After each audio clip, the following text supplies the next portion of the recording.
ini saya masih membicarakan tentang empati ya. Jadi beberapa waktu ini teman-temannya Razel atau misalnya anak dari teman-teman saya juga sering dikeluhkan kayaknya GTM nih gitu kan, kayaknya matanya milih-milih, kok susah makan. Nah, saya ingin bagikan tips berkaitan tentang empati ini ya. Pertama, kalau misalnya anak nggak mau makan atau menolak makan untuk mulut, itu bukan berarti langsung kita sebut dia itu picky eater atau GTM ya. Kita harus evaluasi dulu nih.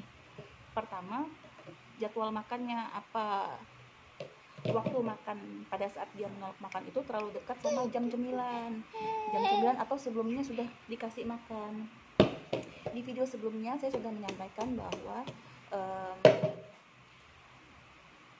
makan atau cemilan itu sebaiknya berjarak 2-3 jam. Jadi kalau terlalu mepet 1 jam atau misalnya 1,5 jam itu kayaknya anak bisa menolak makan karena masih merasa kenyang.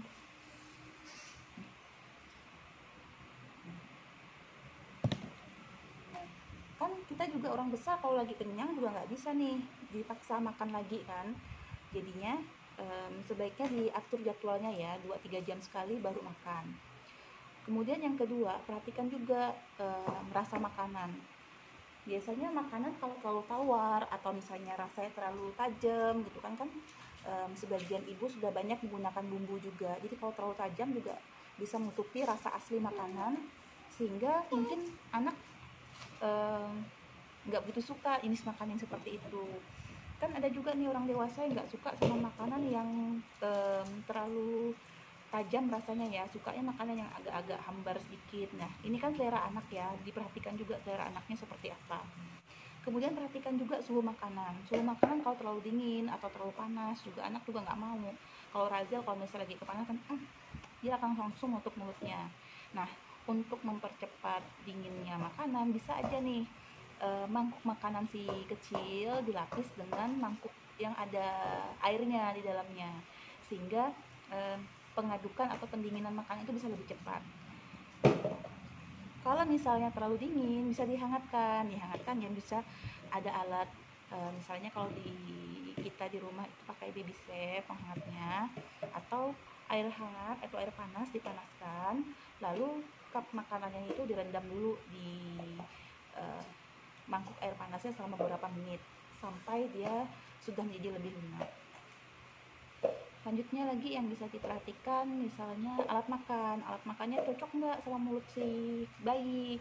Ada yang menggunakan alat makan yang terlalu besar atau malah menggunakan alat makan orang dewasa, itu nggak nyaman ya buat di mulut bayi. Cari yang pas dengan mulut bayi.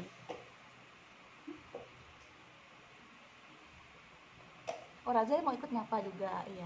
Hai viewers gitu ya. Lihat juga apakah anak fokus apa enggak.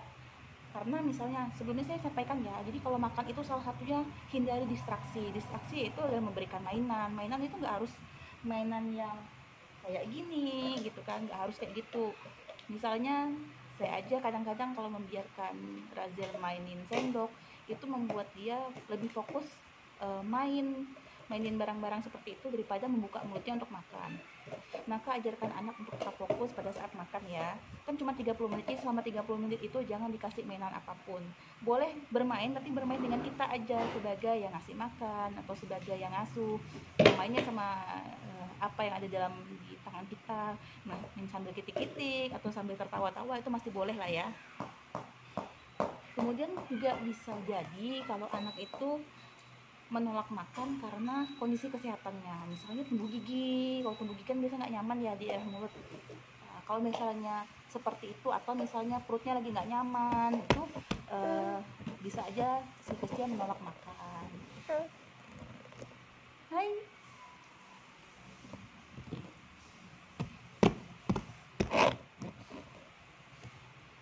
Lalu kalau misalnya bahan makanan itu masih baru diberikan, itu mungkin aja itu bukan seleranya, jadi perhatikan juga selera kecil seperti apa ya.